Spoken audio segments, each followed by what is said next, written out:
सरमणिरिव तमसां राशिं नाशयति विघ्नानां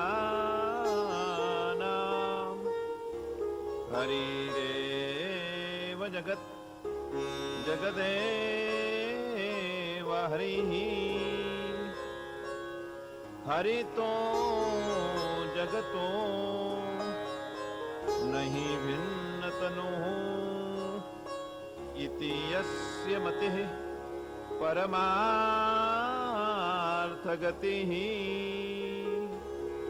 स नरो भवसागरनुद्धरति यं ब्रह्मा वरुणेन्द्र रुद्रमरुतस्तुन्वन्ति दिव्यैस्तवैर् वेदैः साङ्गपदक्रमोपनिषदैर् गायन्ति यं सामगाः।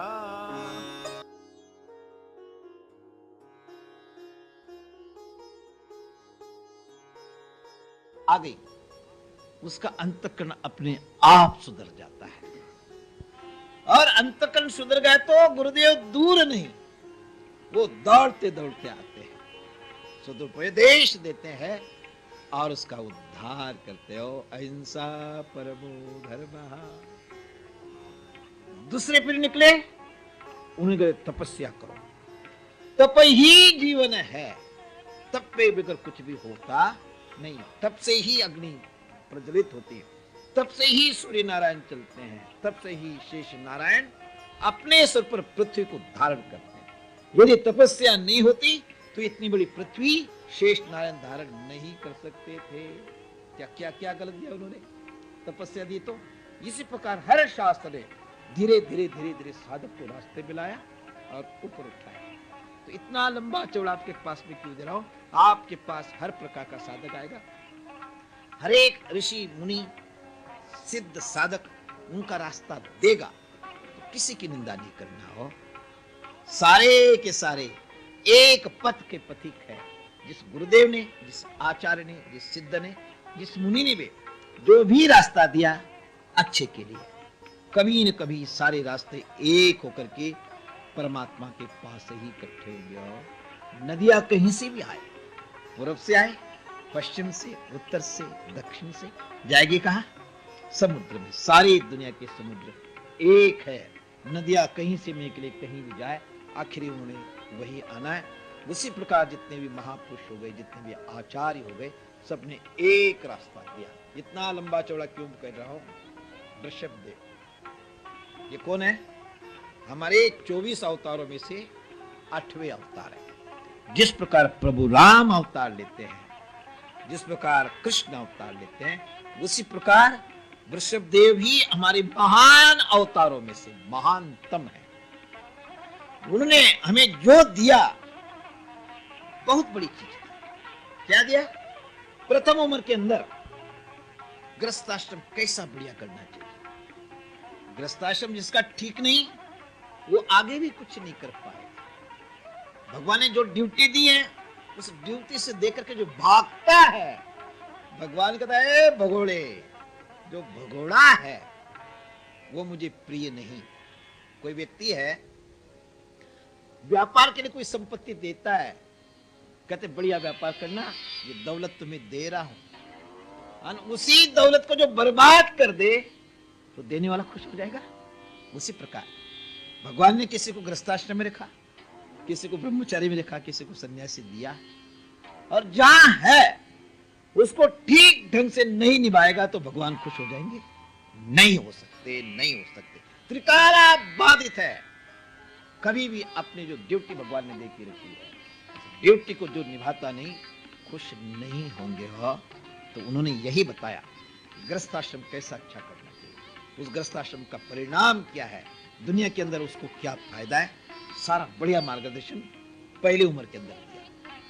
और दूसरी उम्र में महात्माओं को जो दिगंबर है, उन महापुरुषों को उपदेश दिया है कि जो दिगंबर है, सन्यासी है, उनको कैसा अपना जीवन व्यतीत करना चाहिए, कैसा रहना चाहिए, अरतिर जन संसदी, दुनिया के साथ रति नहीं होनी चाहिए। दुनिया के साथ गप लड़ाने में आनंद आता है क्या? रस लेने में आनंद आता है क्या? गप लड़ाता रहता है, आसक्त हो रहा है। कहते नहीं, वो महात्मा ठीक नहीं निकलेगा। गोबर है ना, यदि सूख गया कहीं भी फेंक दो उसको, लेकिन किसी से चिपकेगा नहीं। और गोबर गीला हो तो नीचे डालेंगे तो वहां से बालू उठा लेगा, मिट्टी उठा लेगा, शुद्ध गोबर रहेगा नहीं, काम आएगा नहीं। उसी प्रकार तुम यदि गिले गोबर के जैसे दुनिया के अंदर जाओगे, गृहस्थियों के यहां जाएंगे, तो उनके संस्कार आएंगे, नीचे डुबोगे। इसलिए वहां जाना नहीं, पहले अपनी ड्यूटी निभाओ। भगवान को हम कभी भूलना नहीं, गीता को भूलना नहीं, अर्जुन को नहीं भूलना। अर्जुन कहता है कि मैं सन्यासी बन जाऊंगा, राज्य नहीं करूंगा। भगवान ने कहता है अभी योग्यता नहीं तेरी, छोड़ भी देगा, जंगल में जाएगा भी, ये वैराग्य थोड़े समय का है, बाद में ढीला पड़ेगा। फिर थोड़ी सी गृहस्थी छोड़ेगा, पत्नी छोड़ेगा, घर छोड़ेगा, चेला चेली के पीछे पड़ जाएगा। मेरे इतने चेले हो गए, मेरी इतनी चेलियां हो गई, मेरे बैंक बैलेंस इतना हो गया, मेरा ये हो गया। अरे बेकार है, तूने माता पिता को भी धोखा दिया, अपने को भी धोखा दिया, दुनिया को भी धोखा दिया, परमार्थ से दूर चला गया। परमार्थ वाला रहा नहीं, ये गिला पड़ा, लेगा नीचे गिरेगा। तो अर्जुन को यही कहा कि नहीं, अभी संन्यास नहीं लेना, योग्यता नहीं, ले लेगा फंस जाएगा। एक दृष्टांत तो मैं हमेशा देता हूं, सुन लो जिसने सुना होगा, कोई बात नहीं। एक महात्मा थे मंडलेश्वर जी महाराज, आचार्य महामंडलेश्वर। पहले मंडलेश्वर लोग जब चातुर्मास करते थे तो किसी के पास 100 महात्मा, किसी के पास 200, 500, हजारों महात्मा उनके साथ रहते थे और किसी शहर में चातुर्मास करते थे।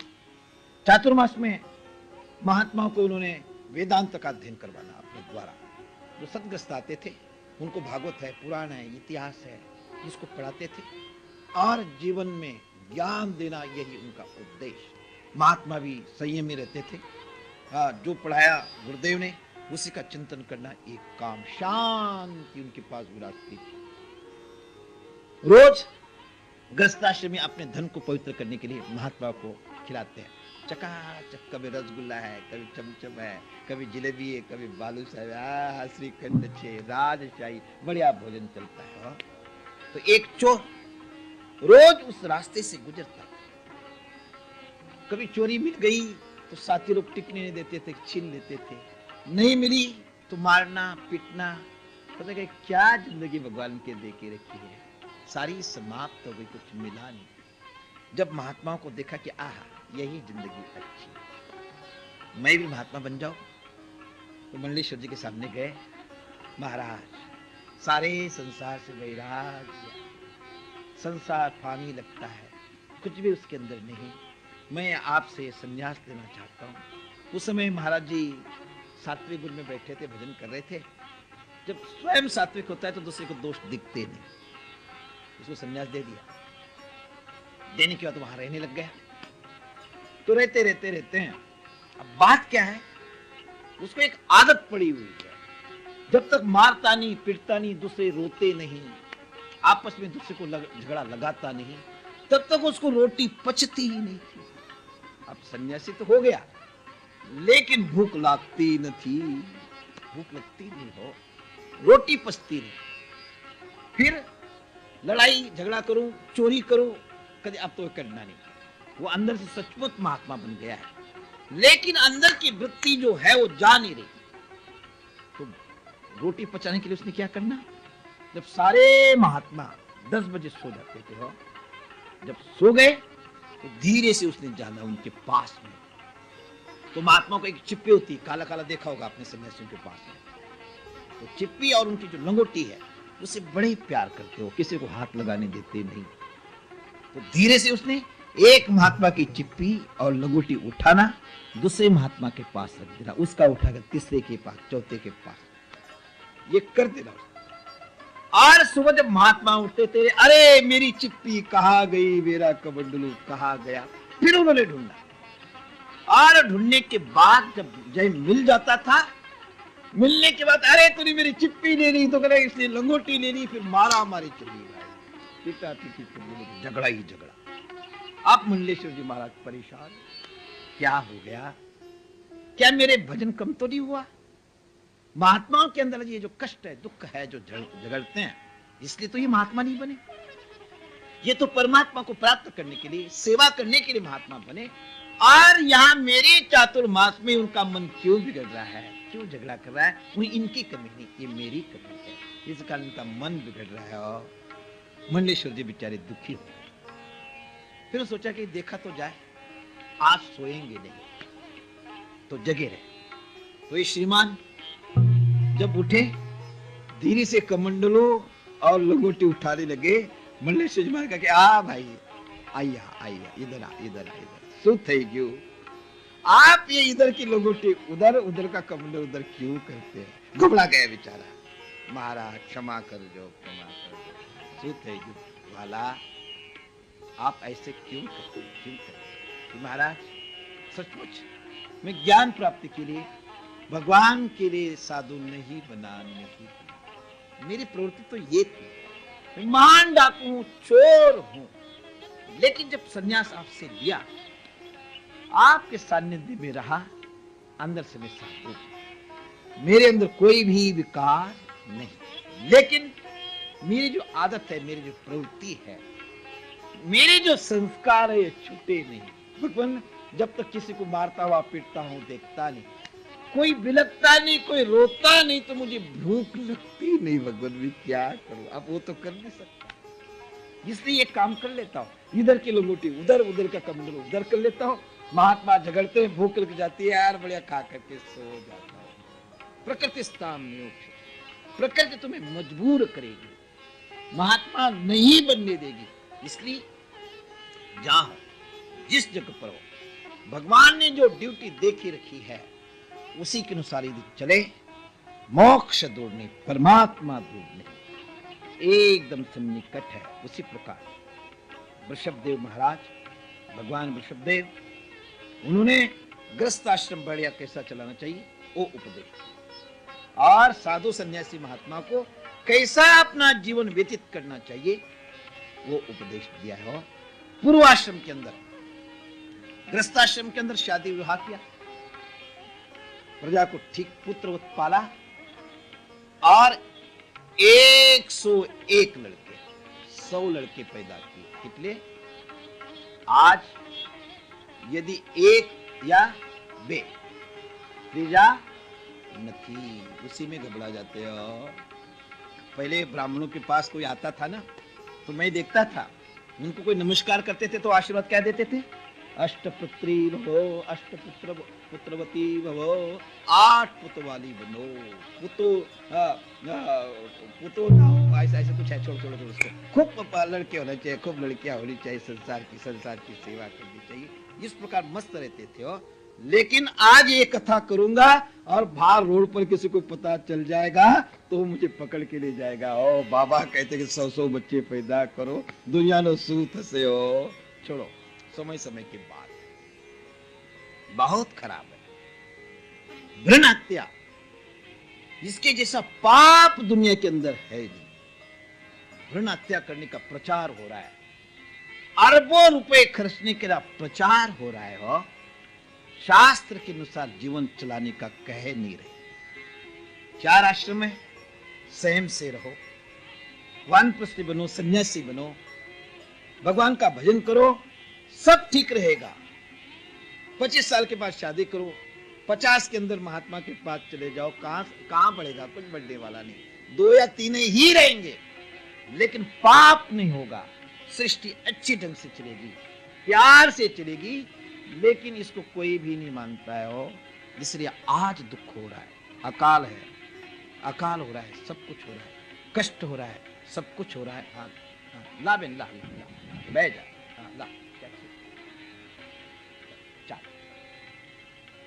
गोवर्धननाथ की जय। कोई बात नहीं। तो उनको 100 पुत्र हो, 101, सारे हृष्ट पुष्ट, बहुत अच्छे, लेकिन याद रखना 99 या 90 सब लड़कों को उन्होंने बहुत बड़े योगी बनाए, कुछ लड़कों को अच्छे कर्मकांडी ब्राह्मण बनाए, एक ही है। कुछ लड़कों को कर्मकांडी ब्राह्मण बनाया, उन्हीं को योगेश्वर बनाया, और कुछ बचे दूसरे जितने भी देश है दुनिया भर के सबका राजा बनाया। और एक लड़का, क्या नाम था उनका? भरत। भरत को ये जो भारतवर्ष है, इस वर्ष का राजकुमार बना करके राजा बनाया, हो राजा बनाया। इस देश का नाम पहले क्या था?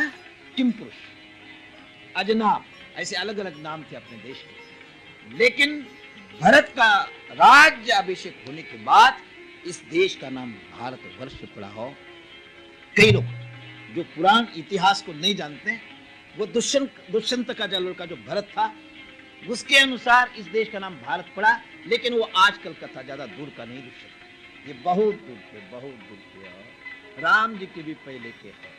तो इनके कारण इस देश का नाम भारतवर्ष पड़ा। भारतवर्ष दिव्य बना, इतना दिव्य बना, इतना महान बना, गायन्ति किल देवता, देवता भी स्वर्ग में जाकर के भगवान से प्रार्थना करते, भगवान हमने यज्ञ तो किए, पुण्य तो किया, लेकिन उस यज्ञ के कारण, उस पुण्य के कारण स्वर्ग में आए, लेकिन यहाँ पराधीनता है, गुलामी है, हम अपने मन से खा नहीं सकते, पी नहीं सकते, भगवान का भजन नहीं कर सकते। और जिस प्रकार बढ़िया तोता किसी धनी के घर में गया तो उसने सोने का पिंजरा बनाया है, उस पिंजरे को उस तोते को रखता है, बढ़िया डालिम खाता है, आपूस खाता है, अंगूर खाता है, अच्छे अच्छे पदार्थ खाने को मिलते हैं।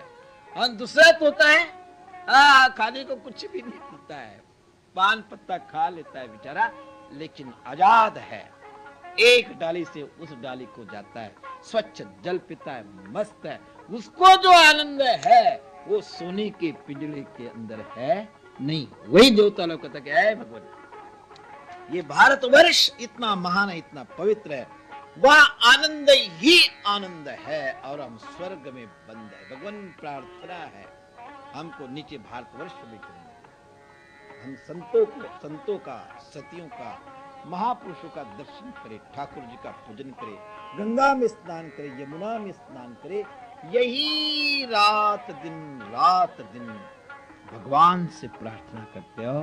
तो इसी राजर्षि के कारण, महर्षियों के कारण, ब्रह्मर्षियों के कारण यह देश महान बना।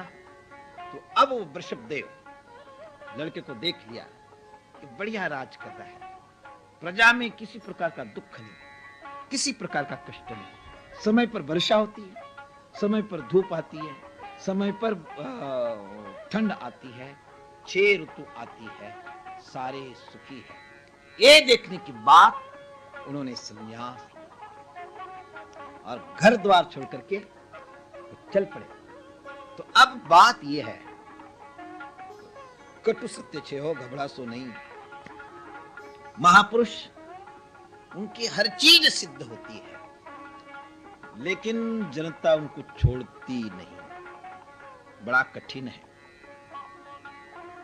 वो जब बाहर आए तो सिद्धियां तो उनके अंदर थी, कोई भी जाता था उनका काम बन जाता था, कई योजन तक उनके शरीर से सुगंधी आती थी योग के कारण। तो दुनिया पीछे पड़ी, तो सोचा कि आओ सप्तद्वीपा वसुंधरा, इतनी बड़ी पृथ्वी, उसका राज्य मैंने छोड़ा और कहां फंस गया, आग से निकला और गर्म धूल में आ गया। कुछ फायदा तो हुआ नहीं, एक छोड़ा दूसरा आ गया, उल्टी खराबी हो गई। और जो ड्यूटी दे रहा था वो छोड़ करके यहाँ बैलवत जिंदगी, जो आया आओ बेहो, बस उसी में जिंदगी समाप्त कर दी, खपा कर दी, ज्यादा पाप।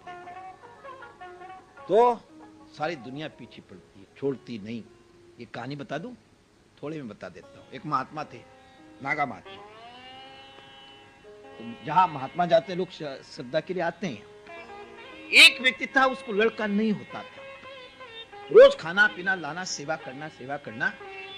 बहुत दिन जब वो सेवा करने लग गया तो नागा बाबा ने पूछा कि हाँ भाई सोचिए, क्या कारण है? रोज इतने कैसे आते हैं कि बाबा पुत्र नहीं। महात्मा मस्ती में आ गया, बाल उखाड़ के दे, जा लड़का हो जाए। वो मस्ती से बोला, उनको कोई इच्छा नहीं थी, कोई भी कुछ नहीं, लेकिन बोल कर दे दिया, बाल दे दिया। वो बाल को ले गया, ताबीत में लगाया, पत्नी गले में डाला, उसको लड़का। तो उसने आड़ोसी पड़ोसी सबको बताया कि ए, बाबा के बाल के अंदर बड़ी करावत है, जिसको दे देता है उसको लड़का हो जाता है। आप क्या कह रहा? सारी दुनिया है बाबा बाल दे दो, कर भाई इसमें कुछ नहीं, नहीं बाबा दे दो। सारे आए बाल लोच करके उसको जैनी महात्मा बना दिया। बेचारे सारे बाल। परात पर ब्रह्म आनंद कंद श्री कृष्णचंद्र परमात्मा, उनकी वांग्मय मूर्ति श्रीमद् भागवत, उसी का श्रवण मनन निधिध्यासन कर रहे हैं। भागवत क्या है? जो भगवान के परम भागवत, परम भक्त है, उनका जो दिव्य चरित्र और उन महापुरुषों के लिए भगवान ने करुणा करके, वो करुणा वरुणालय और करुणा करके अवतार लिया, उनका भी उद्धार किया।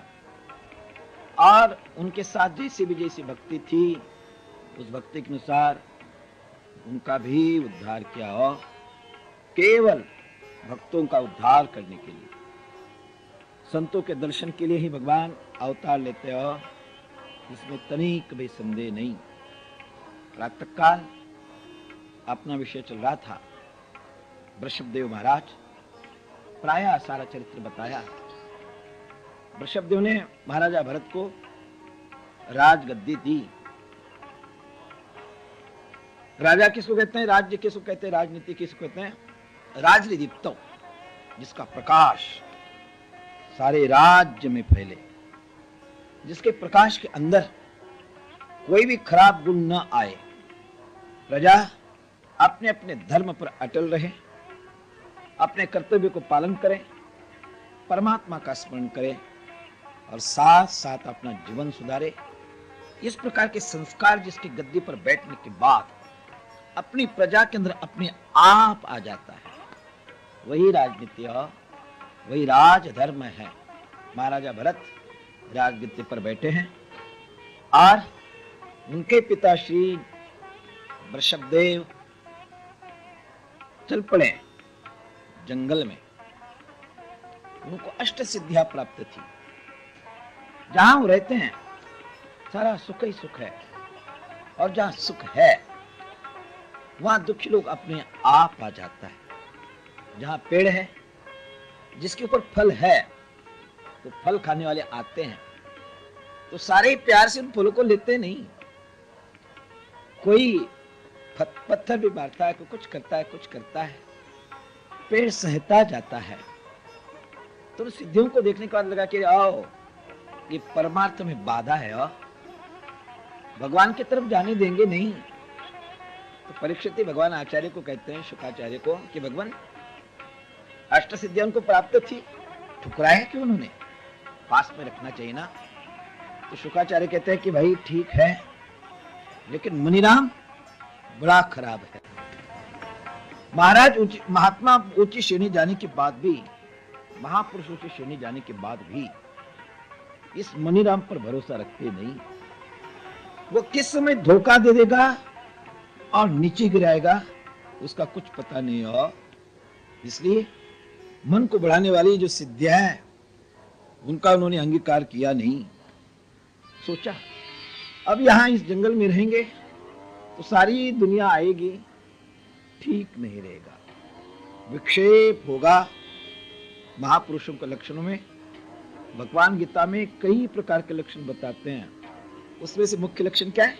अरतिर जनसंसदि, जनता के अंदर रति नहीं।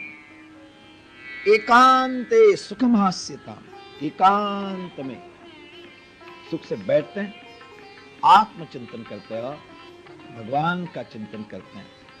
तो कोई कोई लोग कहते हैं कि महाराज महापुरुष जंगल में चले गए, वहां अकेले बैठकर से स्मरण करते हैं, तो वो तो स्वार्थी हो गए ना, जंगल में चले गए। ऐसा नहीं है। महापुरुष जहां भी बैठ जाते हैं उनके संकल्प के द्वारा वो बोले नहीं, तो वे संकल्प से ही सृष्टि के अंदर शांति आती है। इसलिए महाराज उपदेश करे तो भी ठीक, केवल मौन भावना से रहे तो भी ठीक है, और तो भी ठीक है। चल पड़े वहां से, चलते चलते चलते चलते हस्तिनापुर से कहाँ है, कर्नाटक देश के अंदर। कर्नाटक भक्ति की भूमि है। पहले दिन आपको मैंने बताया था, मां भक्ति ने अपना इतिहास बताया था ना, उत्पन्ने द्राविड़े चाहम कर्नाटके वृद्धिंगता। कर्नाटक के अंदर हमेशा जवान रहती है। वहां के लोग भक्ति बहुत प्यार से करते हो। अपने भारत का इतिहास बड़ा विचित्र है। जितने भी आचार्य हुए सारे उत्तराखंड के अंदर हुए। बड़े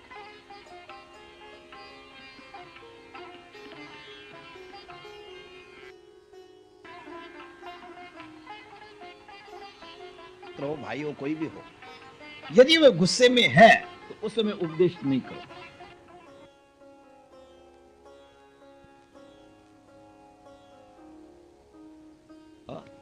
वो रास्ता बताते हैं तो सारे आचार्य दक्षिण की तरफ हुए और सारे अवतार उत्तर की तरफ हुए। लेकिन अवतार उत्तर की तरफ होने के बाद कहां है, वो दक्षिण की तरफ आए और आचार्य दक्षिण की तरफ होकर के उत्तराखंड के अंदर गया। बहुत अच्छी संस्कृति, बहुत अच्छी संस्कृति है। तो भक्ति का स्थान वो है, इसलिए आचार्य संत अपने आप आकर्षित हो जाते हैं। तालाब हो और तालाब के अंदर उनका भोजन, हंस का भोजन कौन सा है, मोती। तो जिस तालाब में मोती होगा, हंस को बुलाने की जरूरत नहीं, वो अपने आप आएगा, अपने आप आएगा, बुलाने की जरूरत नहीं है। संत हमेशा ढूंढते हैं कि मेरा भक्त कहां होगा, निमंत्रण देने की जरूरत नहीं। एक उदाहरण, आम है ना, कैरेनु झाड़, जब उसको कैरी लगती है, आम लगता है शुरू में, तो खट्टा होता है, स्पर्श उसका कठिन होता है और स्वाद भी ठीक नहीं होता है, खट्टा होता है। और लेकिन वही कैरी, वही आम जब दत्त तो लगता है, पेड़ को लगता है, तो बारिश है, सर्दी है, गर्मी है, उसको सहता है, तपस्या आई, और सहते सहते सहते सहते वो परिपक्व हो जाता है। तोता, उसका मीठा फल खाना ये भोजन है। वो आकाश में मंडराता है कि कहां फल पका होगा। फल एक कच्चा है तो बैठता नहीं, खाता नहीं, वो ढूंढता है। और जिस समय वो फल पक जाता है, उसकी भीनी भीनी भीनी सुगंध आती है, तब तोते को वो फल न्योता नहीं देता है, निमंत्रण नहीं दे, ए तोते देवता आओ, मैं पक गया, खाओ, नहीं हो। वो तो ढूंढता है, वो अपने आप आकर उसको खाता है। उसी प्रकार जब अपने भक्त का हृदय पवित्र हो जाता है, भगवान को बुलाने की जरूरत नहीं, वो कच्चे धागे से खींचे हुए आते हैं, खींचे हुए आते हैं और अपने भक्तों को प्यार देते, उसका उद्धार करते, इसमें कोई संदेह नहीं। उसी प्रकार ऋषभदेव भगवान वहां से चल पड़े। चलते चलते चलते हो कर्नाटक देश में आए और वो यहाँ काष्ठ मौन ले लिया उन्होंने। मौन के कई प्रकार है, अपने यहाँ भी कई लोग सावन में मौन रखते हैं, लेकिन राम राम राम बोलने से ज्यादा परेशानी है। जब मौन ले लिया, ऊ करते करते करते सारा दिन बिता देते, पार्टी में लिखते लिखते लिखते सारा दिन बिता देते हो। ये मौन नहीं, मौन नहीं हो, मौन हुआ। उन्होंने काष्ठ मौन लिया।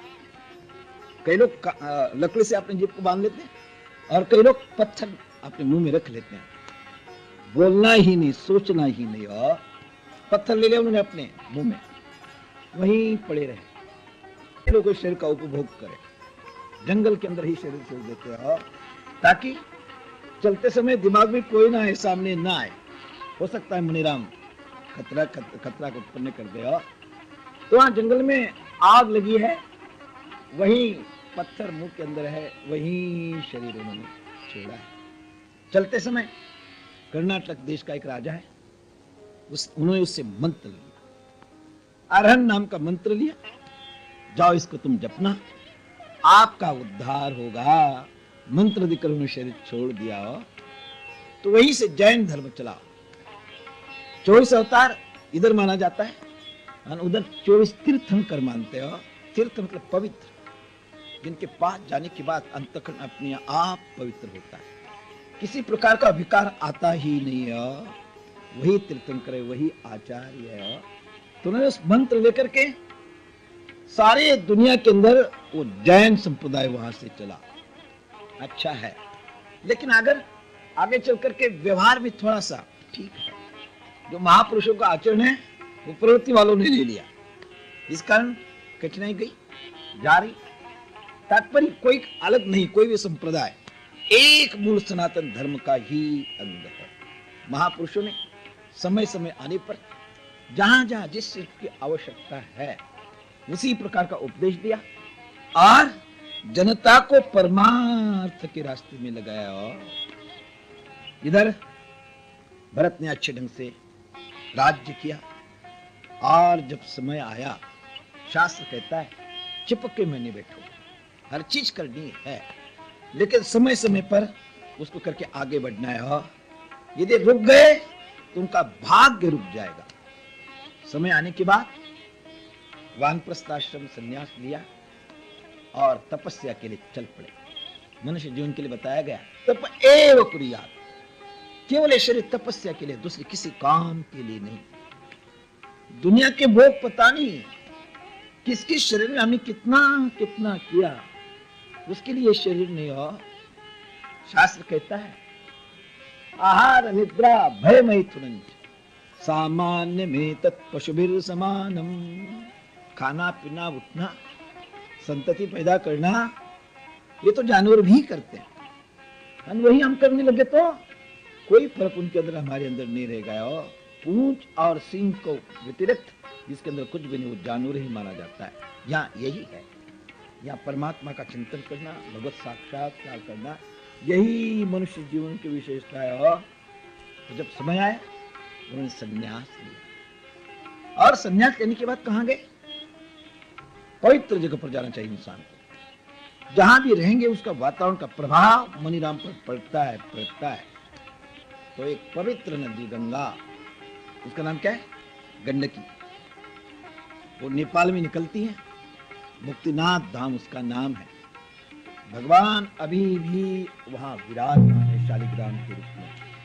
वहां से गंडकी नदी निकली और नेपाल के तराई से होते होते समुद्र के अंदर आई। भगवती है, विष्णुपदी है, भगवान का ही, भगवती का ही स्वरूप है, भगवान का ही स्वरूप है। इस प्रकार को गंडकी उसके किनारे आए और वहीं भजन करने लग गए। कुटिया बनाई है, रात दिन केवल परमात्मा का ही चिंतन, इसके अतिरिक्त कुछ भी किया नहीं। एक दिन कुटिया में बैठे हैं, एक हिरणी, उसके पेट में बच्चा है, दो पानी पीने के लिए आती हैं, तो जंगल में शेर ने जोर से दहाड़ लगाई, आवाज की, घबरा गई बेचारी, अरे शेर है।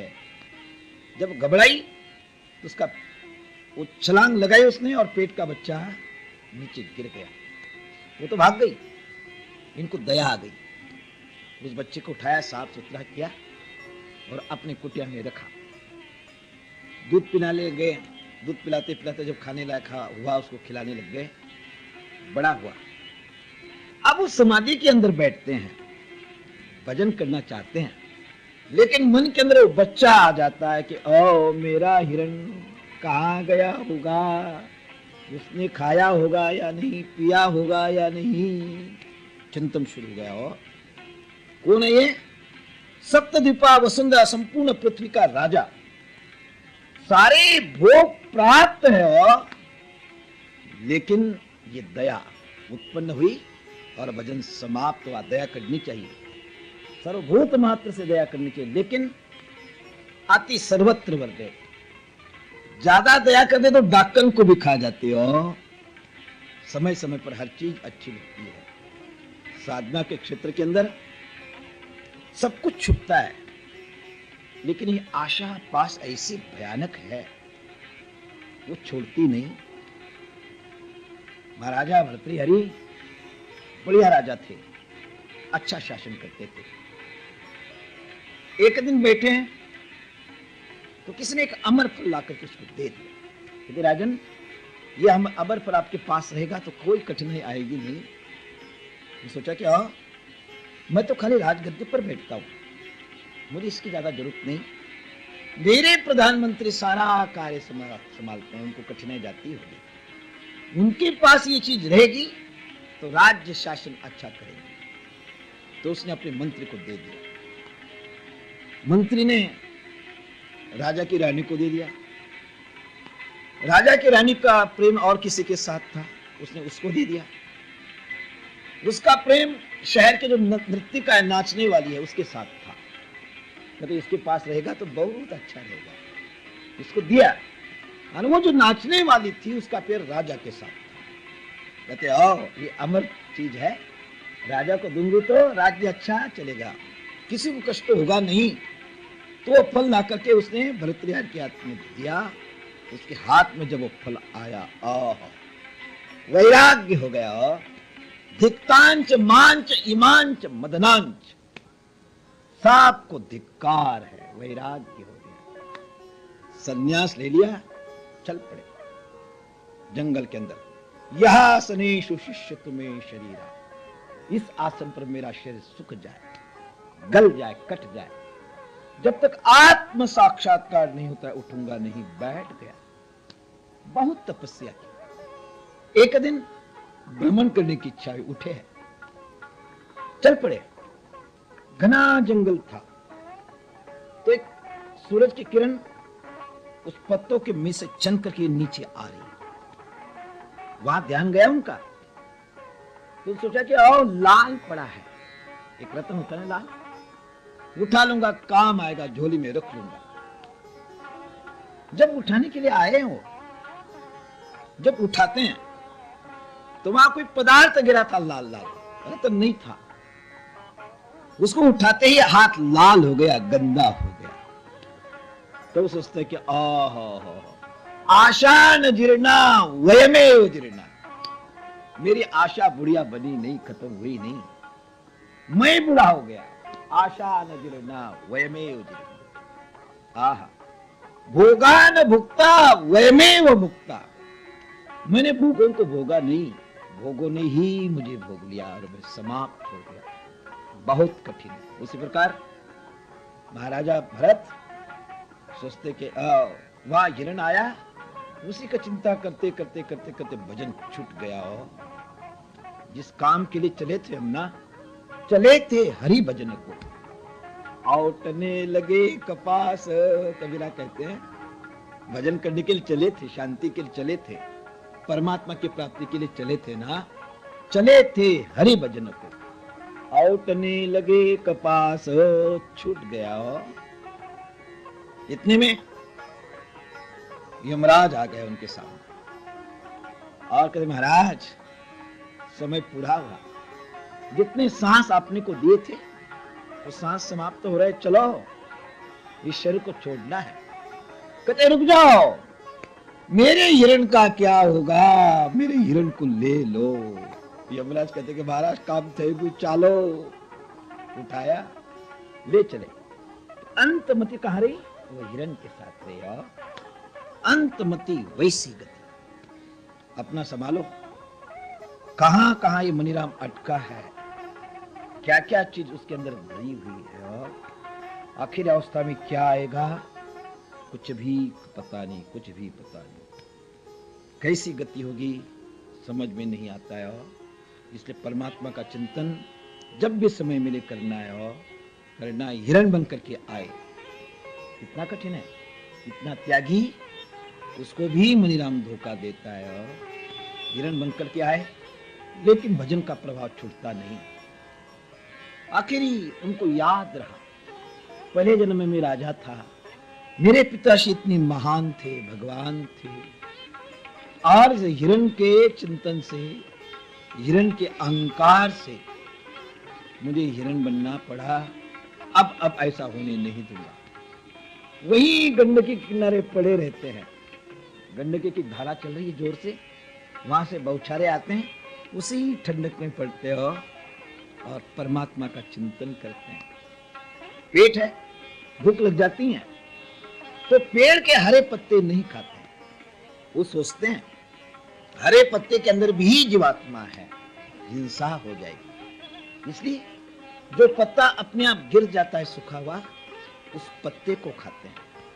जितना जरूरत है उतना ही पानी पीते हैं। कभी चलने की जरूरत पड़ी तो संभल के चलते हैं कि आओ, नीचे कीड़े मकोड़े बहुत से चलते हैं, बोझ पड़ेगा और मर जाएंगे, संभल के पर चलते हो, संभल के चलते हैं। इस प्रकार चलते चलते हिरण का प्रारब्ध समाप्त हुआ, फिर जन्म लिया। क्या बने? जड़ भरत। जन्मने के बाद शास्त्र लिखता है कि 6 साल, 8 साल, 11 साल के अंदर जनेऊ कर लेना चाहिए।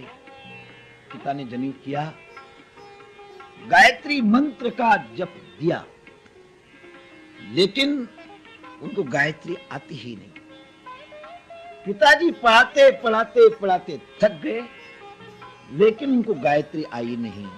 पिता दुखे गए कि अरे अरे अरे, ब्राह्मण बना, जिसको केवल गायत्री भी नहीं आती, कैसा होगा उनको? गायत्री याद नहीं, वो बात नहीं, लेकिन वो सोचते हैं कि गायत्री याद करूंगा बंधन आएगा, और चीज करूंगा बंधन आएगा, फिर फंस जाऊंगा। अब दुनिया के अंदर फंसना नहीं, इस दुनिया में रहूंगा, दुनिया अपना रंग चढ़ाएगी। और परम पूज्य प्रातः स्मरणी भगवत पूज्यपाद भगवान भाष्यकार शंकराचार्य भ्रमण करते करते, वेदांत का उपदेश करते करते एक जगह पर रुके हैं। कथा चल रही है। कथा की समाप्ति की बात, एक ब्राह्मण अपने लड़के को लाया है, और लाने के बाद कहते कि महाराज इस लड़के को आप संन्यास दे दो। बहुत लंबा है, उतना नहीं बताना मैंने। भगवान भाष्यकार शंकराचार्य ने देखा कि आहा, इनको किसी ने पहचाना नहीं, ये तो ब्रह्म स्वरूप है, ब्रह्मनिष्ठ है, इसकी वृत्ति बाहर आती ही नहीं। उन्होंने उसके पिता के सामने प्रश्न किया, कस्त्वम शिशो हो, बेटे आप कौन हो, कुत्र आयासी, आप कहां से आए? तब वो एकदम बोल पड़े। पिता के पास 12 साल तक रहे वो, लेकिन बोले ही नहीं। मैंने सोचा मूका है, मूक है, जिसको घर में रखकर करेंगे क्या? लेकिन भगवान शंकराचार्य ने जब प्रश्न किया तो वो उत्तर देने लग गए। हो उसी समय हो, ना हम मनुष्यो न च देव यक्षः। आचार्य प्रवर गुरुदेव, मैं मनुष्य नहीं, यक्ष नहीं, गंधर्व नहीं, राक्षस नहीं, देवता नहीं। तो पूछते कौन हो तुम? निज बोध रूपः शिव केवलम, मैं शिव स्वरूप हूं, इसका मेरे साथ अर्थार्थ कोई संबंध नहीं। पिता वहीं बैठे थे, कहते अरे अरे अरे अरे अरे, 12 साल तक ये मेरे पास में रहे और बोले ही नहीं, और आज इस महात्मा के पास आते ही बोलना शुरू कर दिया। तब वो कहते कि पिताजी माफ करना, मैं किसके साथ बोलूं? कोई बोलने लायक तो हो। कोई भी व्यक्ति जहां गाय भैंस पशु बंदे हैं, वहां जाकर के उनको कोई अपने सुख दुख की बातें तो नहीं करता। इसी प्रकार गाय भैंस पशु कौन है? जो रात दिन केवल पेट भरने का ही चिंता करता है, वही तो पशु हो। तो मुझे कोई सुनाने वाला मिला ही नहीं, इसलिए बोला नहीं। अब सुनने वाला मिला, बोला। तात्पर्य वो कहते हैं कि यदि इनका मानूंगा, इनके पास रहूंगा तो बंधन में पड़ जाऊंगा, और बंधन में पड़े तो फिर वही चक्कर शुरू हो जाएगा। उसी प्रकार जड़ भरत, गायत्री की याद उनको होती ही नहीं। पिता दुखी हो गए बेचारे, जैसे बेकार ब्राह्मण जीवन है, चिंता करते करते वो मर गए। मरने के बाद भाई वगैरह को जैसे काम बताते करते हैं, एक दिन उन्होंने वहां भी छोड़ा, खेतों से में भी छोड़ा, चल पड़े जंगल के अंदर। जंगल में रहते रहते एक दिन उस जंगल के अंदर एक डाकू जाति रहती थी, भिलों की। तो वह भगवती को उन्होंने बलिदान देना था। जिस दिन बलिदान का दिन आया, उस दिन वो पशु भाग गया।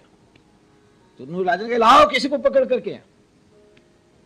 तो ये मस्ती से पड़े हैं। वो लोग आए, उठा के ले चले, वो चल पड़े।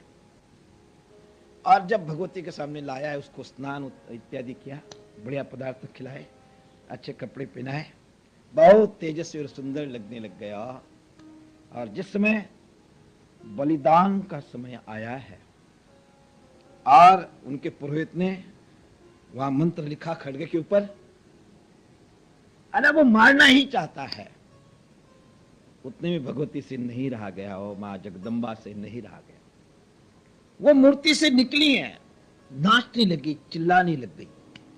आज जो मारने वाला था, मरवाने वाला था, उन्हीं की गर्दन काट करके बॉल की किक मारने लगी। नाचती है, चिल्लाती है, नाचते नाचते नीचे बैठ गई और जड़ भरत को अपने गोद में लिया।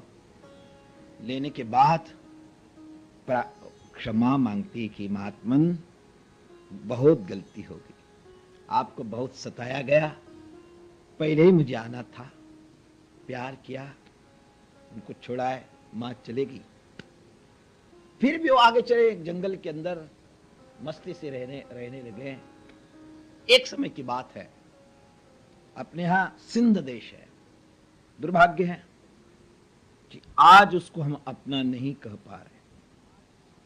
जहां वेदक की ध्वनि होती थी, पवित्र व नदी, वहां आज वो नहीं है। दूसरी ही धारा बहती जा रही, दूसरी ही धारा बहती जा रही है। एक एक हमारे सनातन धर्म का अंग कटता जा रहा है। केवल हम लोगों के अंदर एकता नहीं, आपस में लड़ रहे, झगड़ रहे। उसके कारण जहां वेद पैदा हुआ, जहां संस्कृति पनपती है, वहां आज दूसरी धारा बह रही है। उस सिंध देश के अंदर एक राजा था, लेकिन परम धार्मिक। जब भी उसको समय मिलता था, वो केवल परमात्मा महात्मा के पास में जाते थे, उनसे सत्संग सुनते थे। वो सोचते थे कि महापुरुषों के पास जाकर के उनके चरणों में घुटने टेक देना, यही सच्चा धर्म है और कुछ भी नहीं। तो एक पालकी में बैठे हैं, उस जमाने में दूसरे वाहन थे नहीं, पालकी में बैठ करके कहार उनको ले जा रहे हैं। वो कहां जा रहे हैं? कपिल महर्षि के पास में। सुबह बताया था मैंने कपिल महर्षि का इतिहास। वो कहां है? गंगा सागर में उनकी आश्रम है और केवल सत्संग करते, परमात्मा का चिंतन करते हैं। तो वहां सिंध में उन्होंने सोचा कि इसके जैसे महात्मा दूसरे कोई है नहीं। अनेक जितने अवतार है, किसी ने भक्त का उद्धार किया, किसी ने दुष्टों का संहार किया, किसी ने कुछ किया, लेकिन ये जो अवतार भगवान का है, केवल ज्ञान देने के लिए है। और जब तक ज्ञान नहीं, सुख शांति नहीं मिलेगी। जब तक ज्ञान नहीं, कष्ट जाता नहीं। एक लौकिक उदाहरण है, संत कभी कभी जो इकट्ठे होते हैं, आत्मचिंतन के लिए इकट्ठे होते हैं, महापुरुषों के द्वारा साधना लेते हैं, लेकिन साधना लेने के बाद वो साधना में कुछ मिला के नहीं, हमें पूर्णता प्राप्त हुई कि नहीं, खुद को नहीं पता चलता है ना। तो उसको देखने के इकट्ठे होते हैं और अपना चिंतन करते हैं। तो बहुत से महात्मा इकट्ठे हुए। उसमें एक संत थे, उनका नाम था नामदेव, वो भी बैठे हैं। तो संतों ने आपस में सोचा कि आओ, हम कच्चे हैं या पक्के हैं, जो साधना ली हमारे जीवन में आई कि नहीं, इसकी परीक्षा तो ली जाए। तो उस संत में एक संत था, 90 साल का था। हमारे लिखा है जो ज्यादा उम्र का हो जाता है वो पूजनीय होता है। तो कहा कि ये हमारी परीक्षा लेंगे। वो उठा, वो कुमार जाति के थे। तो कुमार का काम क्या है? घड़े बनाना। तो वो सोचता कि मैं भी मिट्टी के घड़े बनाता था और ब्रह्मा ने भी घड़े बनाया है, तो जिस प्रकार उस घड़े की परीक्षा करता वैसे ही करूं। तो उन्हें वही लकड़ी दी जिससे वो घड़े बनाता था। तो सारे घड़े को देखने लगा, कच्चा है क्या पक्का है। जब नामदेव के पास में हो गया, वो चिल्ला पड़ा, आओ, ये संत मेरी परीक्षा ले रहा है। मेरे से भगवान खुद दूध पीते हैं, रोटी खाते हैं। उनके बचपन का इतिहास है। उनकी मां को कहीं जाना था और घर के अंदर ठाकुर जी की सेवा थी। दूसरा कोई है ही नहीं। कहते बेटे जाना जरूरी है, लेकिन ठाकुर की सेवा कैसी होगी? जब तक आते नहीं, जैसे तुम्हें आते सेवा कर लेना। मां चली गई। दूसरे दिन नामदेव उठे, जैसा उसको पूजा करनी है पूजा सेवा की, और बड़े बड़े टिक्कर रोटी मोटी मोटी बना के रखी, मक्खन इतना बड़ा रख दिया कटोरे के अंदर, और दूध का लोटा भी रख दिया, और भगवान के सामने उसने रखा है। जब भगवान को भोग लगाते तो पर्दा लगा देते हैं, तो वो सोचता बेटा है छोटा सा है, तो आओ भगवान किसी के सामने खाते नहीं, इसलिए मां पर्दा लगा देती ना, तो उसने भी पर्दा लगा लिया।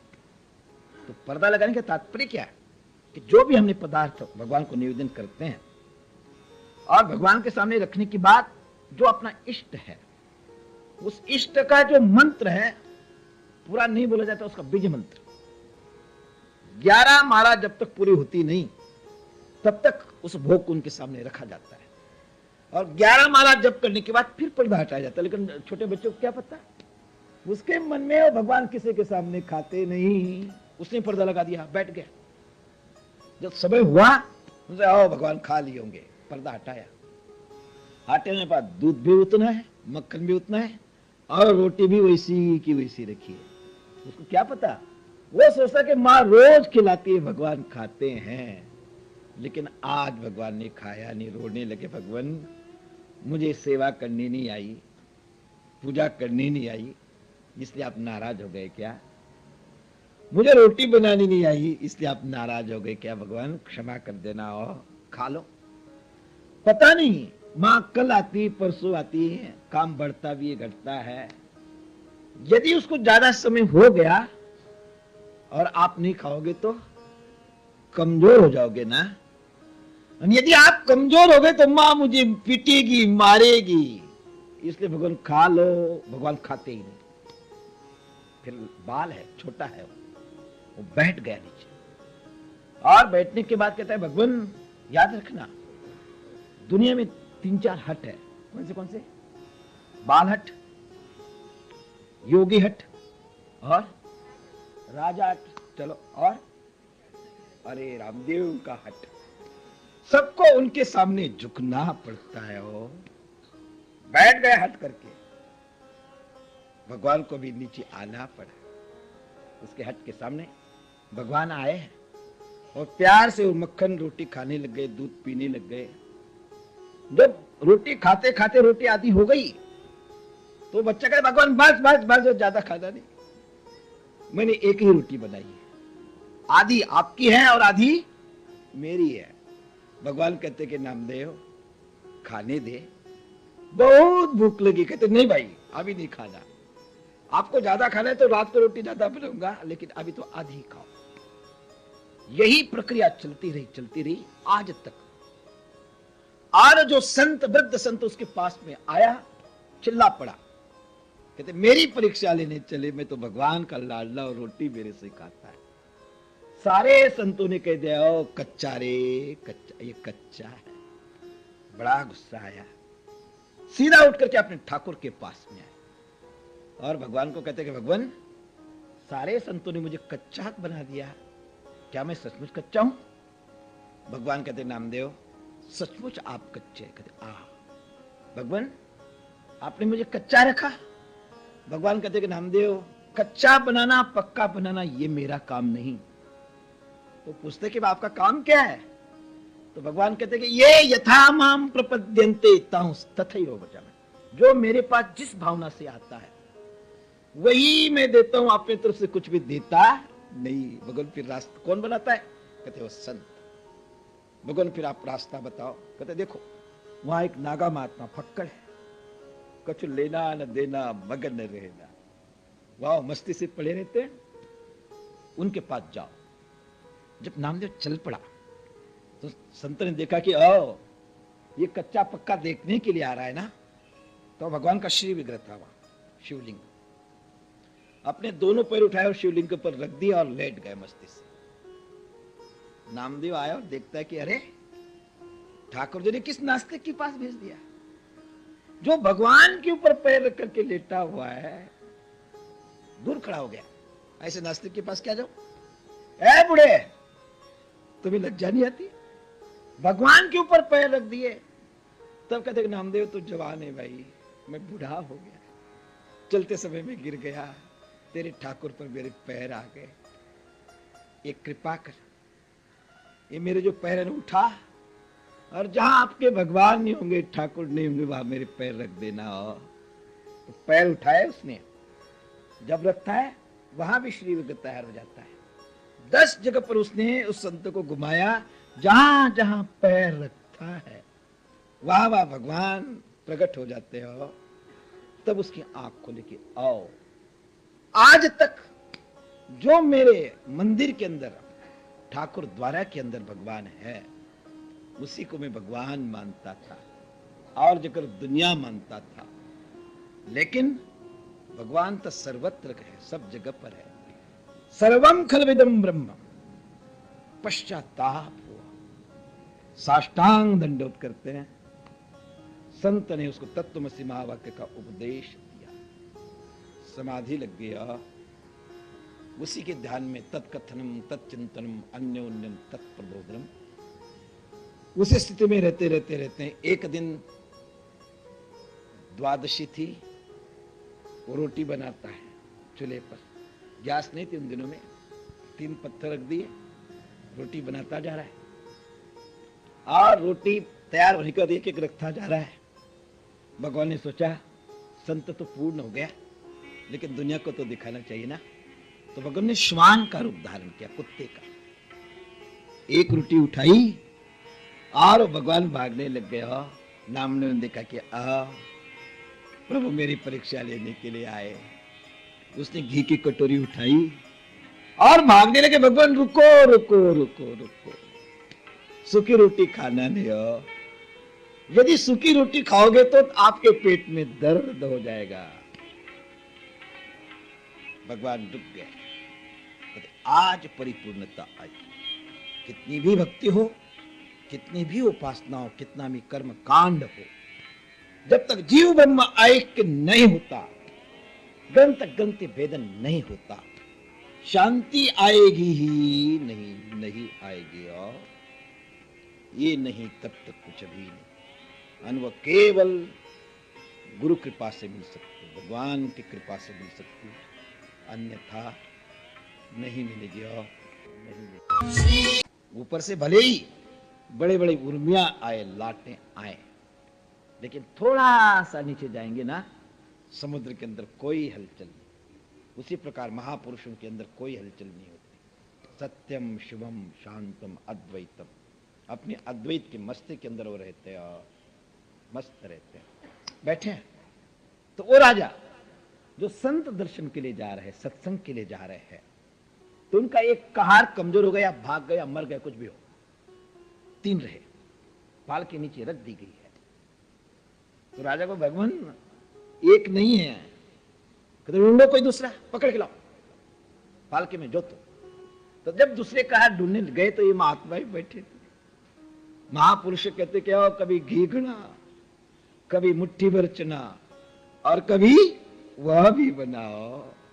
कभी घी के अंदर डालते, दूध के अंदर डालते, बढ़िया मालपुए खाते हो, बढ़िया गुलाब जामुन खाते, बढ़िया बासुंदी खाते, और कभी चने भी खाते हैं, और कभी वह भी नहीं मिलता है। और ये स्थिति है।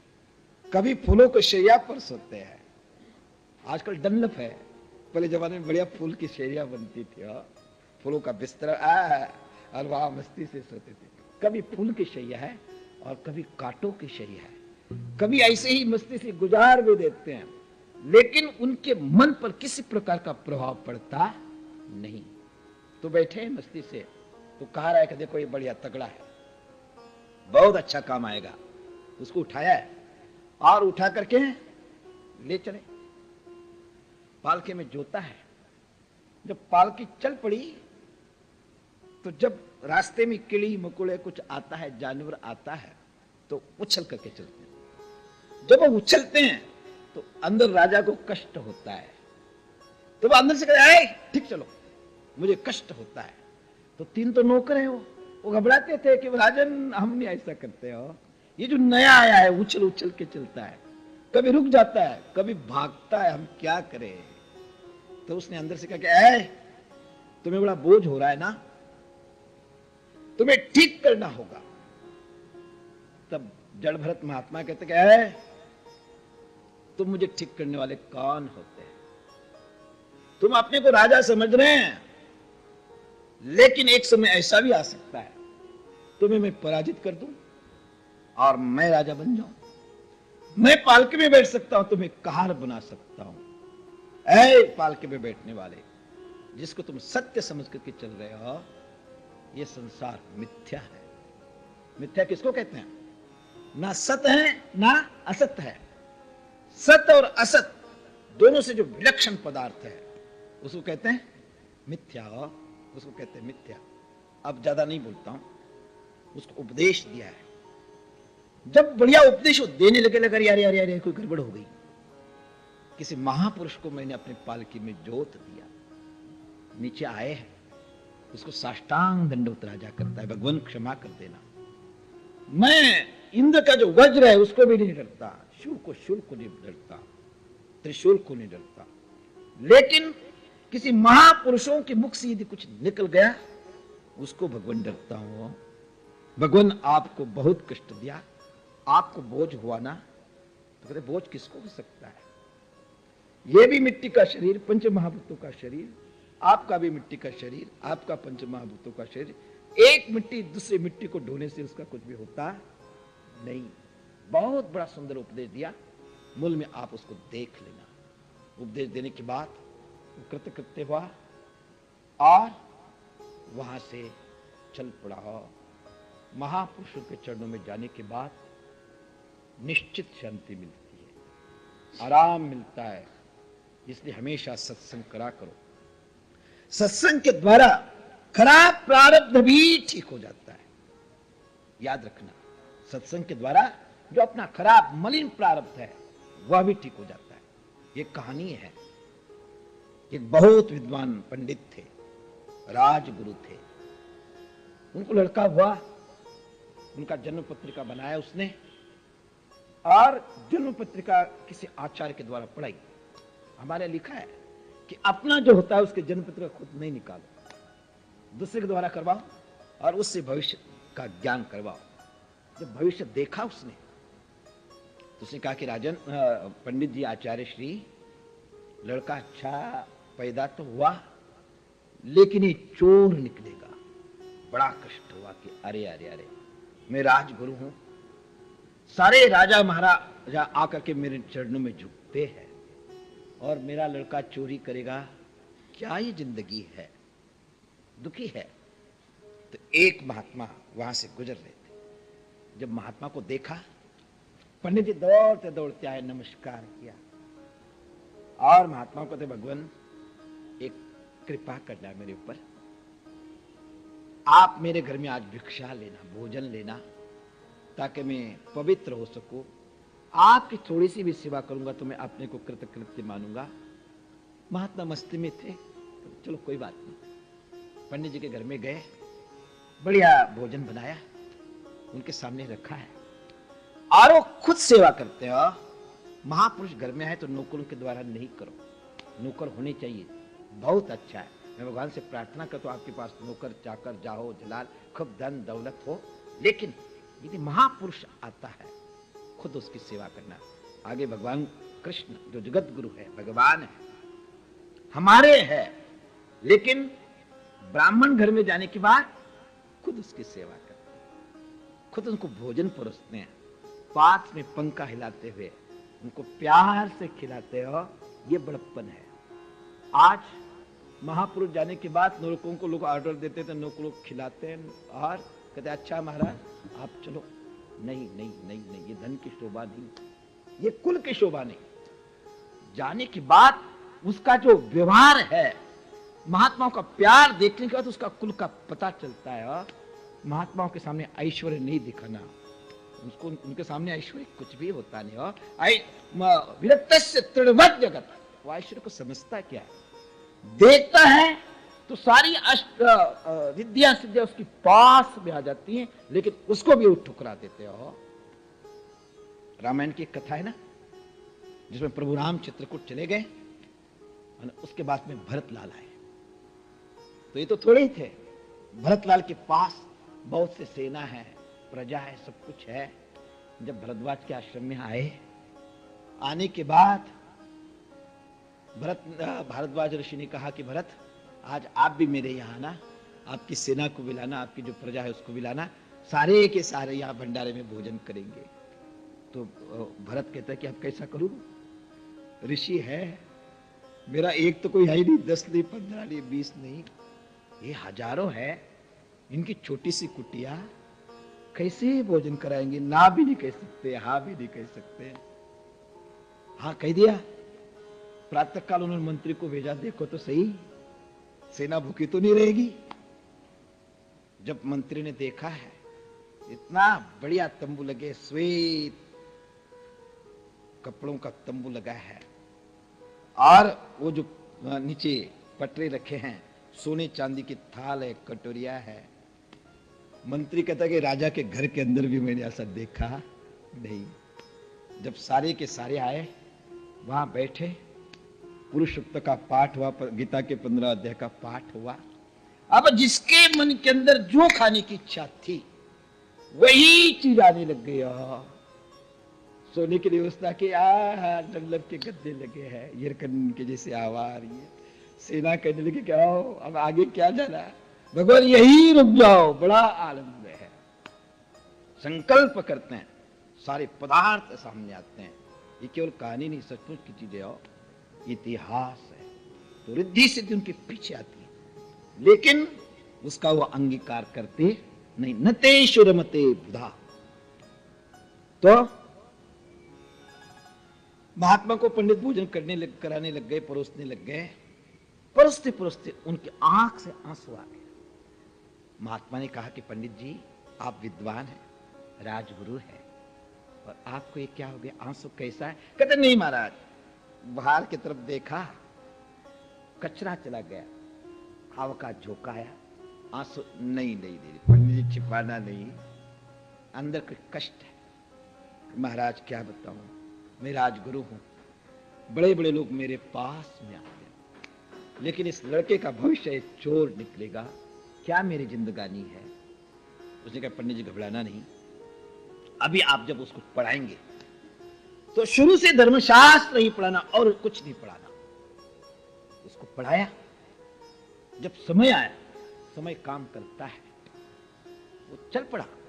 कहां जाता है, क्या जाता है, कुछ पता नहीं। रास्ते में चलते चलते 4-5 डाकू कोई स्कीम बना रहे थे। दूसरे कोई आ गया, कहते घबराना नहीं, मैं भी आया हूं, मैं भी आपके साथ ही चलूंगा। स्कीम बनाई और राजमहल के अंदर ही रात को चोरी करने के लिए चल पड़े। जो दूसरे जो यथार्थ चोर थे, उन्होंने सामान उठाया, भागे, और ये बच्चा जो राजगुरु का था वही रहा। सब जब भाग गए, तब सिपाही को पता चला, अरे चोरी हो गई, भागो दौड़ो, सायरन बजने लग गए, चारों तरफ से सेना खड़ी हो गई। तो ये लड़का ही पकड़ में आ गया। सुबह राजा महाराज के सामने उसको पेश किया गया। जब राजा ने देखा कि अरे आप गुरुजी के लड़के तो नहीं, कहते हाँ महाराज, मैं वही हूं। फिर कहते फिर का पता नहीं। कहते चोरी करने आए थे, कहते हाँ। अकेले थे, कहते नहीं, और 4-5 थे, वो चोरी करके भाग गए। कहते भाई, जहां आपको पकड़ा गया वहां करोड़ों रुपए की संपत्ति है, आप भी लेके भाग जाते। कहते महाराज मैं क्या करूं, जिस चीज को भी उठाता था तो मेरे सामने वो धर्मशास्त्र आ जाता था, इसको पकड़ने से, इसको चोरी करने से ये पाप होता है, इसको चोरी करने से ये पाप होता है। तो मैं ढूंढ रहा था किसकी चोरी करो कि मुझे पाप न लगे, कुछ भी चोरी न कर सकाओ। ये धर्मशास्त्र है, वो तेरा कदम गिरने देगा नहीं। इसलिए कथा ये सत्संगति किम न करोति पुंसाम, धर्मशास्त्र क्या नहीं कर सकता है, इस जीवात्मा को परमात्मा बना देता है। और इसलिए हमेशा सत्संगति करनी है, धर्मशास्त्र पढ़ना है, और तभी जीवन सफल बनेगा, अन्यथा मुश्किल है। अब इंद्र अपने सभा में बैठे हैं। जब व्यक्ति अपने ऐश्वर्य में आ जाता है, पहले कभी सादा अवस्था में बैठा भी, तब वो किसी को नमस्कार कर लिया अपना बना लेता है, लेकिन अपने ऐश्वर्य में आ जाता है तो किसी को कुछ समझता नहीं। तो इंद्र बैठे हैं और गुरुदेव आ गए। गुरु गुरु ही है, और आने के बाद अपने ऐश्वर्य के मस्ती में उनकी तरफ उन्होंने देखा नहीं, अपमान किया। गुरुदेव वहां से निकल पड़े। निकलने के बाद शुक्राचार्य ने देखा कि आओ, दुनिया के अंदर कोई किसी को संभालता है, गुरु ही संभालता है। गुरु के बगैर कोई उद्धार करता नहीं, और गुरुदेव ही चल पड़े। और तो उसने चढ़ाई कर दी। चढ़ाई करने के बाद वो इधर उधर ढूंढते हैं गुरुदेव को, गुरुदेव नहीं मिले।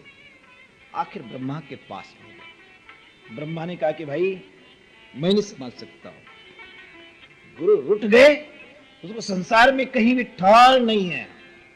आप एक काम करो, शक्ति प्राप्त करने के लिए विश्वरूप को अपना पुरोहित बनाओ। वो उनके पास में गए। महापुरुष यदि कोई शरण आ जाता है उसको क्षमा कर देते हैं। पुरोहित बने, यज्ञ शुरू किया। लेकिन वो मां के तरफ से दूसरे थे, पिता की तरफ से दूसरे थे। दोनों को आहुति देने लग गए। इंद्र को गुस्सा आया, उन्होंने उनको ठीक कर दिया। ब्रह्म हत्या लगी, फिर ठीक हुए। बाद में त्वष्टा को पता चला। त्वष्टा ने तपस्या करके एक पुत्र पैदा किया। इतना महान पुत्र हुआ। उसने भी चढ़ाई की। इंद्र कमजोर हो गया। ब्रह्मा जी के पास में गया, भगवान अब कैसा होगा? उन्होंने कहा कि वो तपस्वी है, वृत्रासुर। तपस्वी को कोई मार सकता नहीं, तप को काटना हो तो तपस्या ही चाहिए। तो उसका संहार करना हो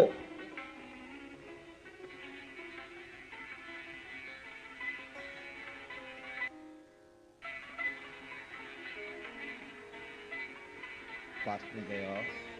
सर्वे स्वार्थम समीत, सारे के सारे स्वार्थी हो। ऋषि का हड्डी रहना उसको समाप्त करना है, लेकिन स्वार्थ के लिए उनके पास में जाने के बाद भी उन्होंने प्रार्थना की, भगवान कृपा कर। वृत्रासुर सारे संसार को परेशान कर रहा है, उनको मारने के लिए हमको वज्र चाहिए। तो उस वज्र केवल आपके हड्डी से बन सकता है। महापुरुष महान होते हैं। यदि किसी का उपकार होता है, सर्वस्व दे देते हैं। उन्हें कहा कि ले जाओ, समाधि में बैठ गए। काम धेनु के द्वारा सारा निकाला, हड्डी निकाली है, इसका वज्र लंबा चौड़ा बताना नहीं मैंने। जब उसके ऊपर वज्रास्त्र वज्र का प्रहार करने के लिए उठाता है, वहीं भगवान का दर्शन करता है। भगवान से प्रार्थना करता है, भगवान आजाद बख्शा, भगवान आप करुणा वरुणालय है, आखिरी दर्शन करने के लिए आए। मैं तो वही हूं जिस प्रकार अभी अभी अंडे से पंछी का बच्चा निकला, वो मां पर अवलंबित होता है, उसी प्रकार का मैं हूं। भगवान का दर्शन करते करते करते करते वो मुक्त हो गया है। तो ये तपस्या का फल है, महापुरुषों के दर्शन का फल है। और इंसान भगवान के शरण में जाने के बाद वो अपने आप मुक्त हो जाता है। अब हिरण्यकश्यप हिरण्याक्ष का वध होने के बाद बहुत वेदांत उसने उनकी माता पिता बहन को समझाया है, लेकिन वेदांत स्वयं उसका तत्व का चिंतन करता है तो वो मुक्त करते हैं, और केवल दूसरे को उपदेश देता है तो उसको राक्षस बना देता है, और राक्षस है। अब वो सोचता है कि इस विष्णु का बदला कैसा लिया गया। तुम सोचा कि तपस्या से ऐसा बल प्राप्त करूं मैं, उसके द्वारा ये देवता कभी भी ऊपर उठेंगे नहीं। वो कयादू के पास में गया है, और जाने के बाद कयादू कहते, कयादू अब मैं समाधि लगाने के लिए 10,000 की समाधि लगाने के लिए जा रहा हूं। आप संभल के रहना। कयादू को बड़ी शांति मिली, बड़ी शांति मिली। एक दिन आपको मैंने कहा था, दुनिया में जितने भी महापुरुष, जितने भी दार्शनिक, जितने भी साइंटिस्ट हुए हैं, उनको बड़ा बनाने के लिए उनके पीछे उनकी पत्नियों का हाथ है, उनकी तपस्या है, तभी वो बड़े बने। और उसके बाद कयादू वो सोचते आज तक इन्होंने परमात्मा का नाम नहीं लिया और आज समाधि लगाने के लिए जा रहे हैं, मेरा अहोभाग्य है। वो जब चल पड़े समाधि लगाने के लिए, मैंने एक दिन आपको कहा था 3 गुण है, सत्वगुण, रजोगुण और तमोगुण। उसमें सबसे खतरनाक कोई चीज है तो रजोगुण है। ये फिसलने वाली जमीन है। जहां गंगा जी है ना, घाट है, तो घाट कोई साफ नहीं करता है तो उसमें काई जम जाती है। तो उस काई पर यदि अचानक पैर गिरा तो वो उसको गिरा देती है और जल्दी उठने देती नहीं। भयानक चीज है वह। तो उसी बात रजोगुण, रजोगुणी का कभी भी उद्धार होता नहीं, सत्वगुणी का तो हो ही जाता है। और तमोगुणी का भी कभी कभी उद्धार जल्दी हो जाता है ना।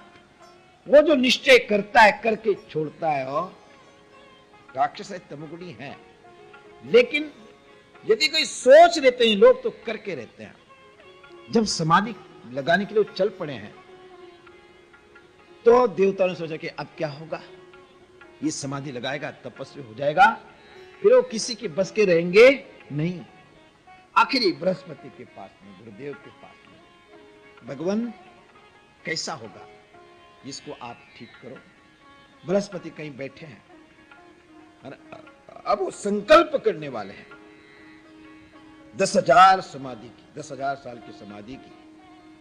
तो उतने में दूर से आवाज देते हैं, ओम नमो नारायणाय, ओम नमो नारायणाय, श्रीमन नारायणाय नारायणाय। जब ये शब्द उनके कान में गए, कहते ओ गड़बड़ हो गई।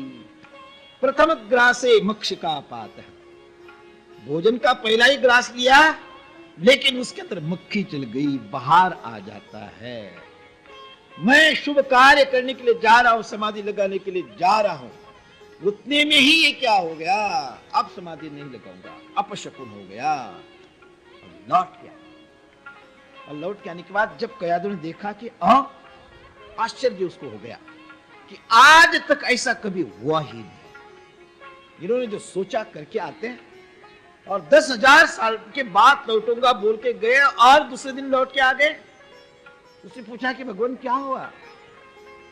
रघुकुल रीत सदा चली आई के जैसा, प्राण जाए परि बचन न जाए। आप लोग जो बोलते करके छोड़ते हैं और 10,000 साल का निश्चय करके आप जल्दी लौट के आए। कहते कयादू क्या बताऊं, गड़बड़ हो गई। कहते वाह क्या, जब मैं समाधि लगाने वाला था तो मेरी शत्रु का नाम की आवाज आई। कौन शत्रु है, क्या आवाज आई?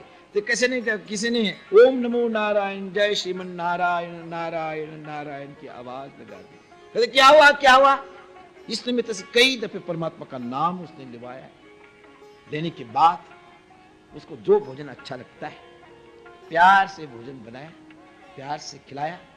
रात को जब वो सेवा करने के लिए गई हैं तो सेवा करते करते हैं, कहते भगवान आप आए थे ना, मैं उस समय घबरा गई और उस घबराहट के अंदर आप क्या बोले मुझे पता ही नहीं चला, क्या हुआ बताओ तो सही।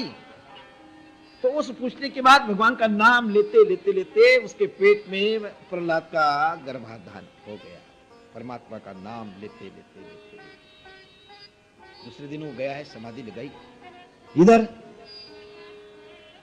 देवताओं ने सारे राक्षसों को मारा है, कोई भाग गया, कोई कुछ हुआ, कोई कुछ हुआ।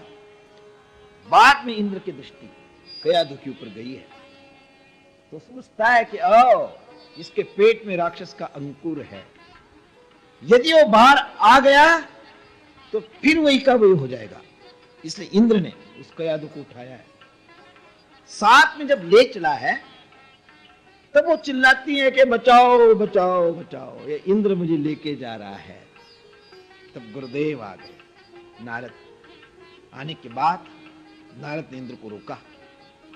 महापुरुष के सामने शत्रु भी झुकता है, मित्र भी झुकता है, राक्षस भी झुकता है, देवता भी झुकते हैं। और तो इंद्र ने कहा कि नारद क्या बात है? कहते क्या ले जा रहे? कहते कैद को ले जा रहा हूं। कहते बात क्या है? कहते ऐसी ऐसी बात है। कहते नहीं नहीं नहीं, मानो आप, इसके अंदर महान भागवत है, महान भगवत भक्त बैठा है, वो संपूर्ण संसार का कायाकल्प कर देगा। इंद्र ने विश्वास किया। नारद ने कहा कि देखो इसको मेरे आश्रम में रखो, और जब ये पैदा होगा, पैदा होने के बाद उसके लक्षण देख लेगा। ज्योतिषम नेत्र, ज्योतिष में यदि राक्षस के लक्षण है तो उसको मार डालना, और सचमुच महात्मा है तो उसको छोड़ देना। उसने कैद उनको दे दिया, अपने आश्रम में रखा है, और अब शुरू से उनको भगवत चिंतन, भगवत कथा कयादु को सुनाते गए, सुनाते गए, सुनाते गए। प्रभाव क्या हुआ?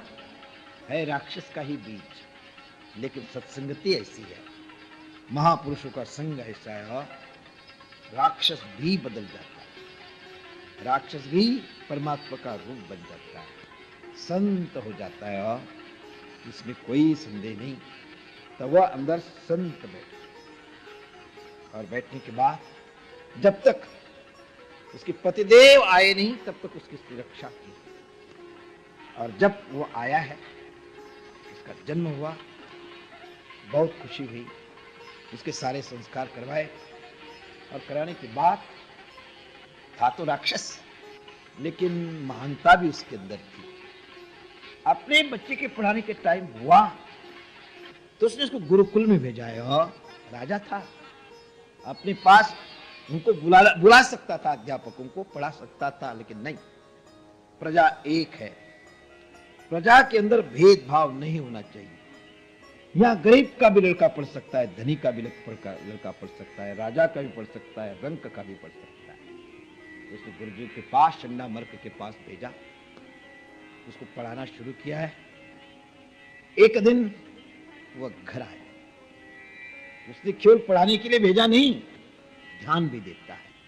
आज हम लोग बच्चों को भेज तो देते हैं बोर्डिंग के अंदर पढ़ाने के लिए, लेकिन माता पिता के पास इतना भी समय नहीं कि बच्चा क्या पढ़ रहा है, क्या खा रहा है, क्या पी रहा है, कैसा रह रहा है, उनके पास समय नहीं हो, भाग रहे, दौड़ रहे। कैसा वो महान बनेगा, कैसा सनातनी बनेगा, कैसा महापुरुष को सेवा करने वाला होगा, कैसा देशभक्त बनेगा। जो लोग खिला दे वही खाना, वो लोग खिला दे वही पीना, वो वैसे ही बनेंगे, और वैसे ही बनेंगे। शिक्षा क्या दे रहे हैं वह भी पता नहीं। आज सारे के सारे कॉन्वेंट के अंदर से भेज रहे सब, लेकिन धीरे धीरे धीरे धीरे उन ऊपर से हमारे बच्चे हिंदू है दिखने में, अंदर से पूरे के पूरे वो ईसाई बनते जा रहे हो।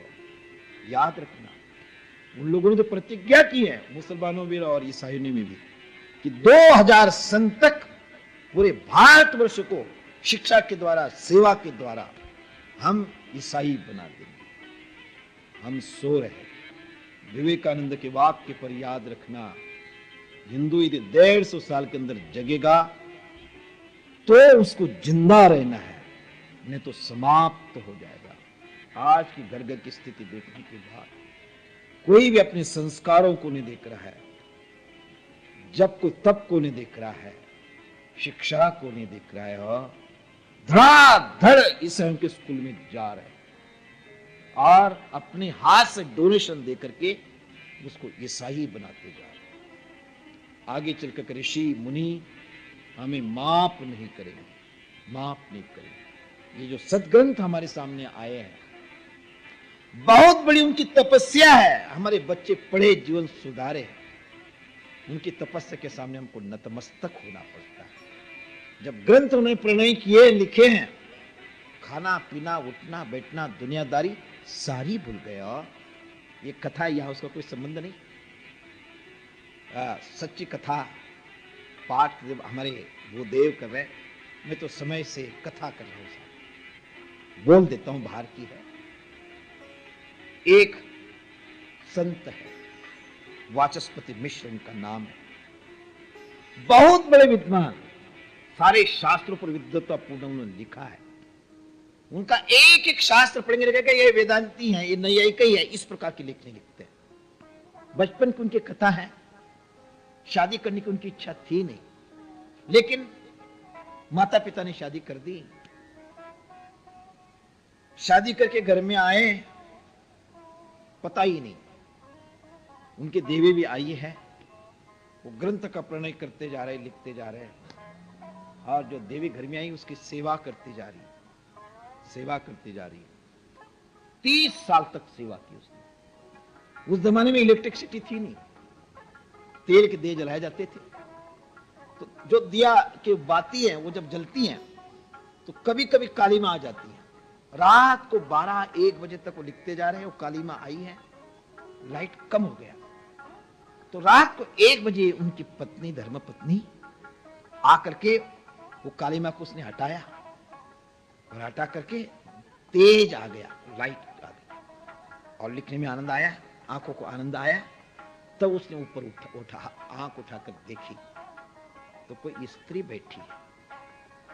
तब वो पूछते कि देवी आप कौन है, इतने रात में कैसे आए, कितना कठिन है। वह शादी हो गई, 30 साल से वो अंग संग रह रही, खिला रही पिला रही, सारी सेवा कर रही है, लेकिन ये